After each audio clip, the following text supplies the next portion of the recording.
Welcome back to Dark Corners Streaming. New to Netflix, we're looking at David Fincher's first film for 6 years, Mank. Not even the most disgraceful thing I've ever seen. Starring Gary Oldman, who is required to be drunk more or less throughout.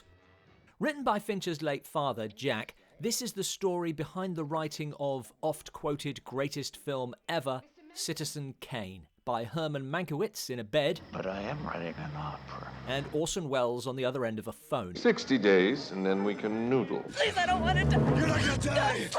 Don't let me fall. Now, many years ago, I watched the Sylvester Stallone film Cliffhanger with my then flatmate, and she hated it because she was a rock climber and he was doing it wrong.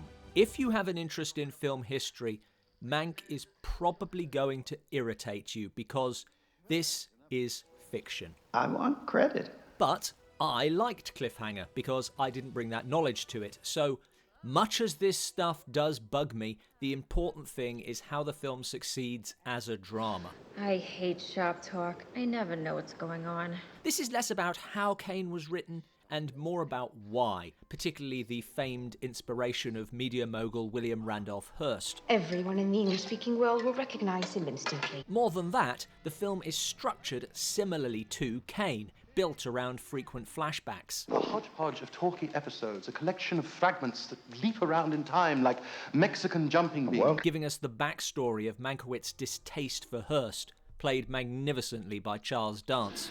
Whenever he ventures into the city to perform, he thinks, what a powerful fellow I must be. Why the writer has chosen this subject is the question that looms like Rosebud in Wells' movie. If I may be so bold, why Hearst? And how it may be linked to the political machinations of the mid-30s. If you keep telling people something untrue, loud and long enough, they're apt to believe it. Cards on the table, this is more a political movie than one about the creative process. I never thought one could care so much about a sled. And that's fine, but it was not a plot that grabbed me.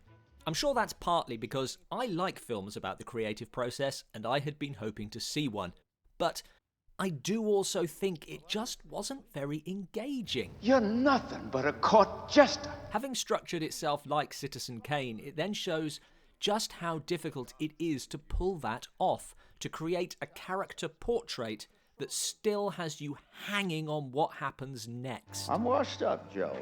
For me, the drama just didn't land, which is odd given the lengths which have been gone to force this more melodramatic story. But it isn't used, and it isn't real. There's definitely stuff I liked. It's a good-looking film, well made, and predictably, I really like the writer's room. Mr. Kaufman? George is fine, kid. Mr. Perlman? Nice to meet you, son. Do you prefer Sydney or SJ? He takes what he gets. But my overall feeling was of disappointment, and not just because it wasn't the story I was hoping for, but because the story there was never really engaged me. Thanks for watching.